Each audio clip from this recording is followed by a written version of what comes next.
દીકરા દીકરી થયા કોઈના ઘરે તો આપણને સૂતક લાગે, પણ એ સૂતક અત્યારે નાંદી શ્રાદ્ધ કર્યું છે એટલે હવે આપણને સૂતક લાગશે નહીં. 10 દિવસ સુધી આપણને સૂતક અમારા ઘરે દીકરા દીકરી પ્રાપ્ત થાય, આપણા ઘરે દીકરા દીકરી પ્રાપ્ત થાય.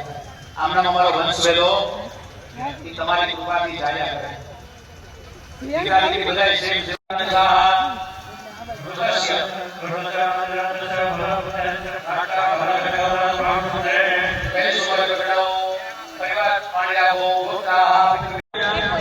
અને આ નાંદી શ્રાદ્ધ નો મહિમા એટલો છે કે હવે કદાચ કોઈ સમાચાર આવે આપણા કોઈ કુટુંબમાં કે કદાચ કોઈ ધામમાં જેમ તેમ વર્તીએ આપણે, એમ જેમ તેમ વર્તવાનું નથી. આપણે આપણી ઈચ્છા મુજબ ચાલવાનું નથી, શાસ્ત્ર મુજબ ચાલવાનું છે. આપણે ભગવાનની સામે છીએ તો ભગવાનમય રહેવાનો પ્રયત્ન કરવાનો. ભગવાનમય કદાચ ન રહીએ તો માણસ. હવે જે અમારા ઘરે સંતાનો થવાના છે, બધા સંતાનો કેવા થાય? દાતાર થાય. એવા સંતાનો આપણે છાપામાં નામ લેવું પડે, ગાંધીના વ્યવહાર નથી.